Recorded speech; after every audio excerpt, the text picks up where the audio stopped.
All right, well, we're here on the East Coast out of Blue Point Marina in Cape Canaveral. What do we got in store today? That's some yellowfin tuna. We're gonna make about a 90-mile run, look for some little cooler water, see if we can find some packs of birds and get on these fish. Yeah, you know, fishing this year has been really good, so hopefully we can keep the streak going. Might get a mix up, a dolphin or two, and you never know what you're gonna find out there. Maybe a marlin. I mean, it's just anything can happen out this far. Yeah, you know, out here on the other side, you know, it's kind of God's country. There's no telling what you're liable to troll by. You know, we might get into a few hatchet marlin or dolphin, tuna, blackfin. Should be a good day. I'm excited. I'm ready to catch them. I say that now, but 2 or 3 in, we might be a little tired. Guaranteed.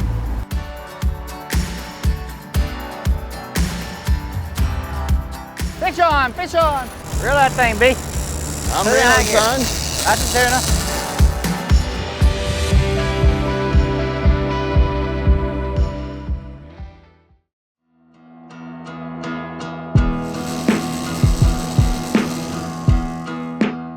So on today's episode, we're headed out of Cape Canaveral to chase yellowfin tuna with the guys at Fishing Florida Charters, Captain Laramie Strickland, Garrett Norris, and Rusty Pike, and it's gonna be a great day.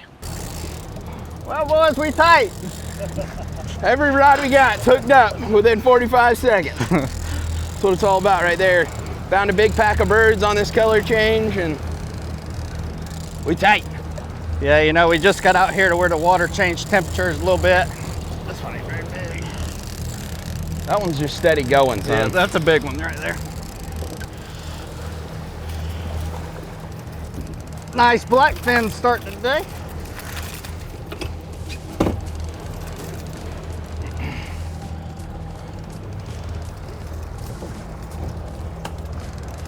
Good eating right there. Blackfin tuna.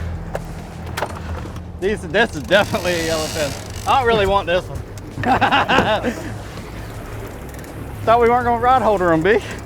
This one's big too. This one's big. Brandon's was big. Mine ain't mine finally just stopped. When you're reeling and they ain't coming in with 20 pounds of drag, that's what you want.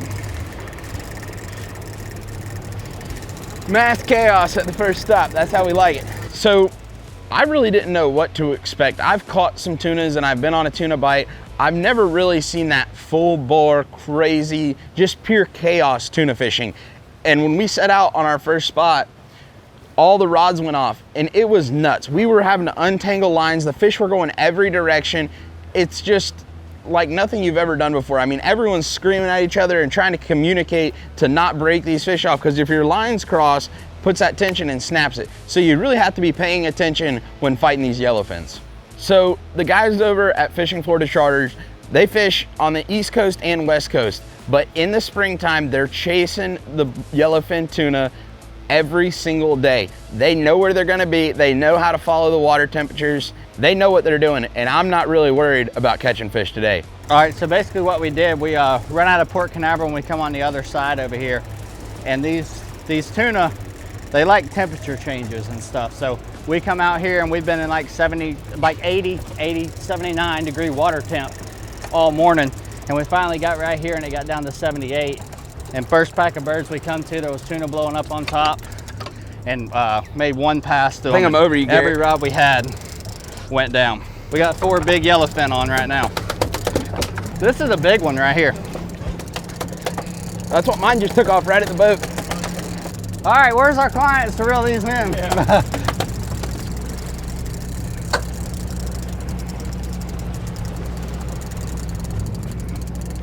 Brandon said we ain't gonna put them in the rod holders.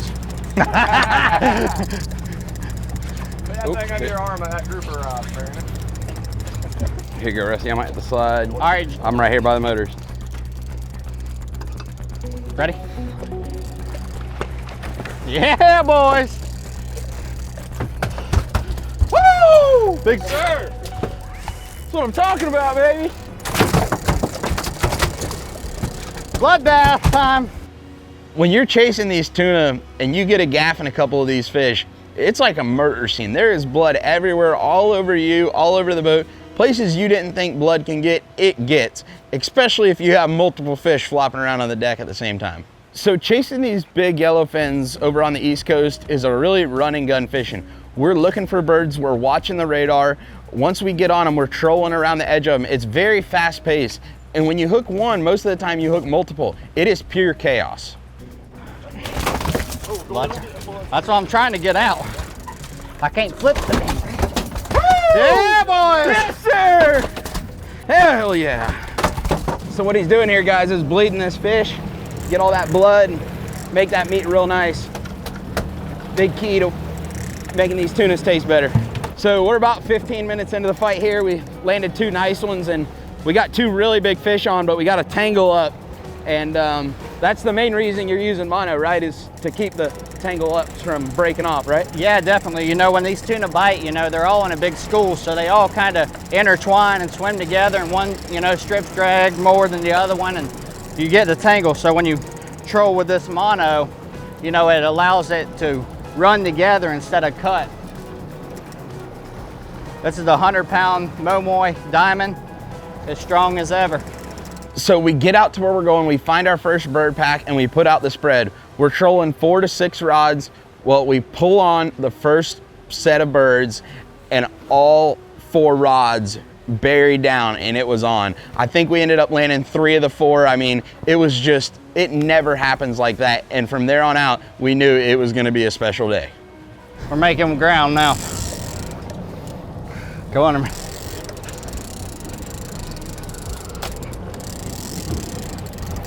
It could be just getting tighter too, Larry.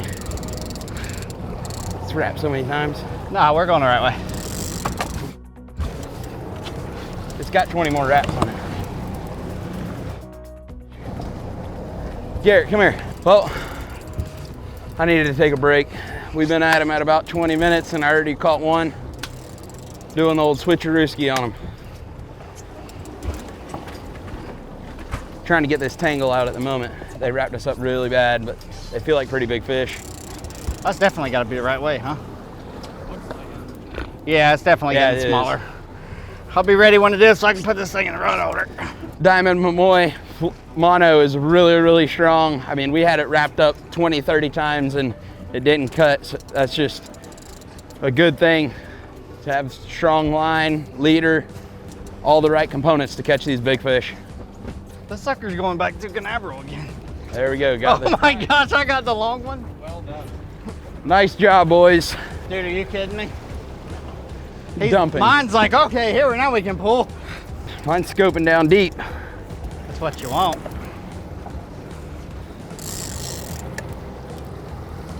Bees might come before mine, I don't know. Mine's high in the water column, but his is down deep but close. I'm back up high now.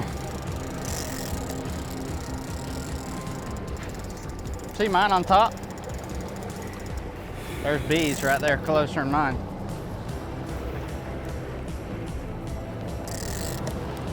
Rusty, go ahead and turn towards Brandon. I'm right here, G. Hey, watch him around them props, B. If he goes to make a run, dip low as you can. Take it out and dip low. Like right now when he starts to make that turn. Yeah, boys. Woo! That's a good one. Yeah, good boys. Woo! That's what we came for right there.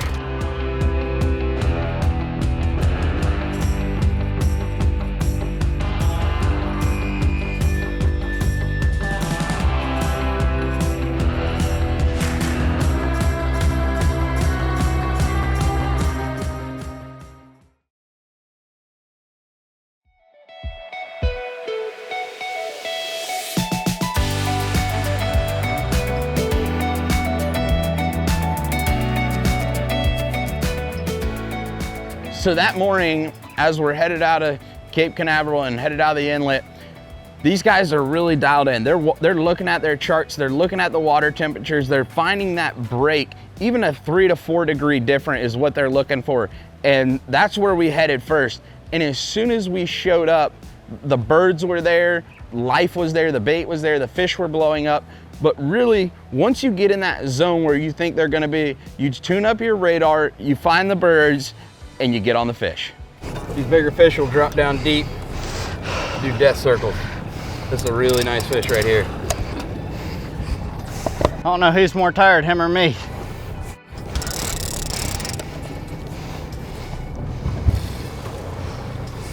Nice fish, Laramie. Oh, yeah. I got him. Stuck him right in the stomach. Woo! Yeah, boy. I took that one where I could get him, Garrett. That hook fell right out. Oh, That one's a butterball there. Pretty work. How that thing is. let me tell you something. When you get done with one of them boys, you're a little tired.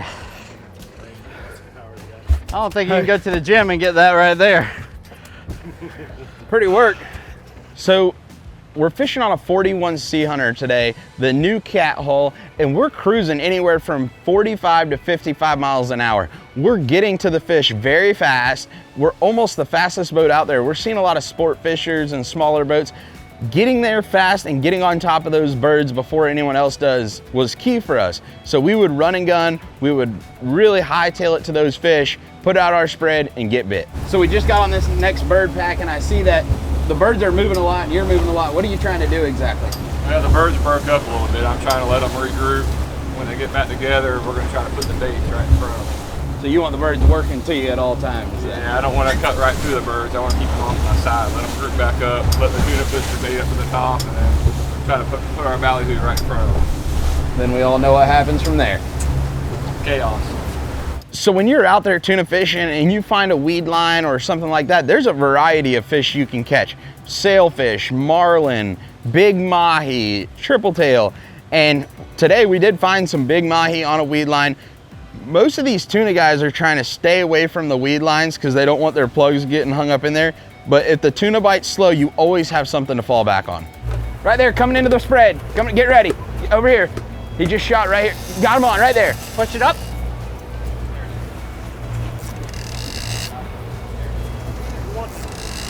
Go ahead, Rusty. I'll watch that thing skip all the way off that thing and smoke it. B, reel in your plug there. Fish on. There he is, push it up. Yeah, nice dolphin.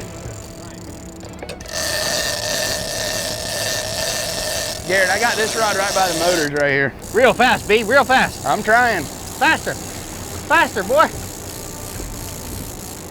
Real faster. There's like 5 or 6. Got him on. Got him, oh no, reel. Reel. Drop it back. Coming at you. Drop it back, Rusty. All right, jig it, you got him. Jig it, pop it. G, let it back and reel it fast as you can. He's right behind it. He got it. So trolling, and especially trolling at a fast speed, you gotta have the right gear. On today's episode, we're using 80 wides with diamond 60 and 80 pound mono. What that mono is gonna do is allow you to not cross lines and break. If that braid, it's so small, if it crosses and touch, it breaks a lot easier than that monofilament line. So you really have to have big gear, good tackle, and you have to be set up right to catch these fish. Let's get the gaff right there, B.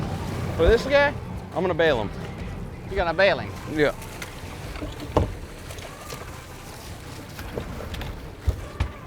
Bailer, son. That's what we call a bailer. That's right. Well, we're chasing tunas, but really respectable dolphin right here.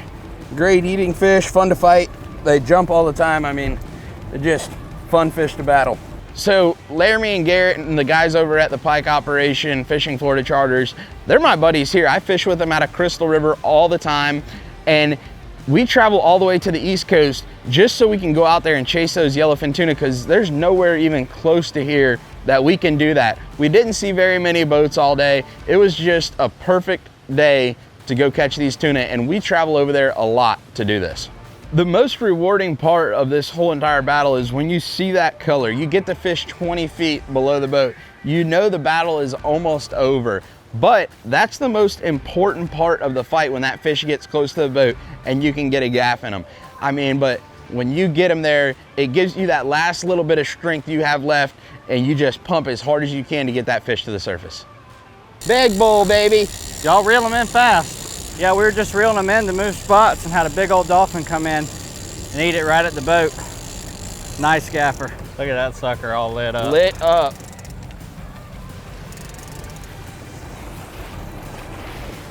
Yes, sir. Yes, sir. It's a good one there, buddy. Boy. He choked it. Dude, I watched that thing just scream up there and eat. Holy sh. Dude, my rod was all wrapped up because this line was twisted and it was tight the whole time, and I'm sitting there trying to untwist it.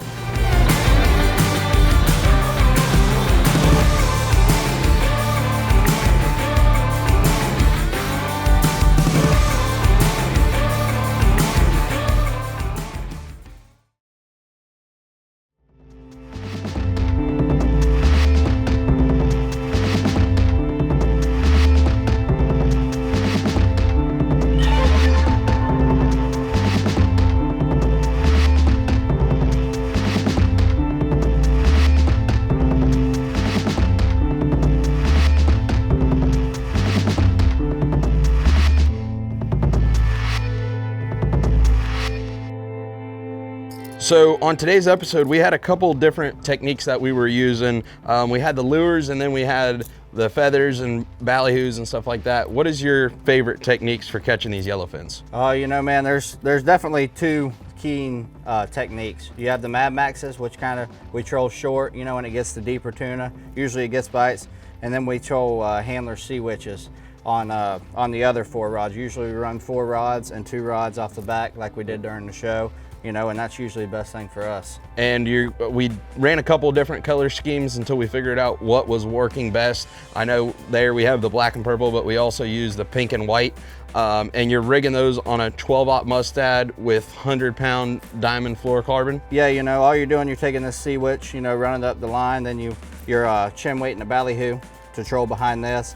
100-pound diamond leader, straight to 80-pound momoy, and man, that's kind of the setup. We're using big gear. This is an 80 wide. Everything y'all have is monofilament, and the main reason for that is so we don't have break-offs when those fish cross, correct? Yes, you know, and if you got braid, if you're trolling braid, usually when braid touches, it breaks off immediately. You know, you can see in the show, me and you, I think we did a nice little dance on the back deck. We had a heck of a twist, but that mono, you know, it won't allow it to burn through, and it's just a twist, and it's definitely, you know, keeps a lot more fish hooked up throughout the day. And this is a 60 to 60 Crowder rod, really heavy rod, 100-pound diamond or momoy monofilament. We packed it full so we can put those baits way out, and when those tunas take them, they dump them almost all the way to the bottom. Yeah, man, you know, when they go to dumping, they definitely take a bunch of line. They're strong fish. That's why the big reels are definitely key. Yeah, man, it was awesome. It's not something I get to do every day, maybe once or twice a year, if that. It was a heck of an experience, and I look forward to getting back out there. Yeah, man, we appreciate having you.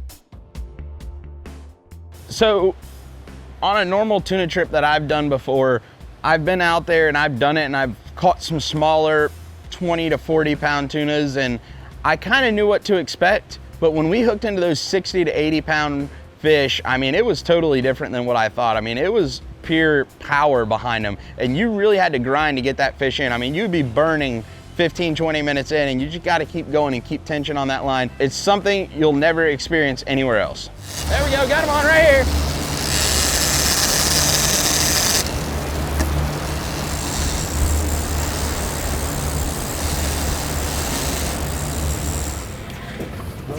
Nice black fins there.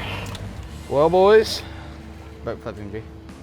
I'm about worn out from reeling fish in all day. Woo! What do y'all say we take it on to the hill and have us some sushi for dinner? I think we got a little bit to eat, don't we? I'd say so. It's a nice blackfin over here for Absolutely. Cape Canaveral. Big fatties. Nice mixed bag. Some nice yellowfins, dolphin, blackfins, skipjacks. It was a fun day. Yes, sir, it sure was. The guys over at Fishing Florida Charters are top notch. I mean, they know what they're doing. I cannot thank these guys enough. I look forward to getting on their boat every single year to go film or just to go fishing. If y'all are looking for a good experience, check these guys out. Well, boys, thanks for having me out. I mean, it's a trip of a lifetime for sure. It was a blast. So it's not every day that we keep fish. I'm a big catch and release guy. I'm not too worried about always killing fish to eat. But on today's episode, running that far to catch those yellowfin tuna, I mean, it is such a good eating fish that we had to bring a couple home. When you're making these long range trips, we're running 80 to 120 miles. We're gonna make it an all day excursion. I mean, we're going out there for one reason, and that is to catch fish. We fished from daylight to after dark when we got back. That long range, burning that gas, we stayed out there and stayed on the fish for as long as we could, because you're not gonna get an opportunity like we got today, really maybe once or twice a year, to see what we saw and get the numbers of fish that we were able to catch.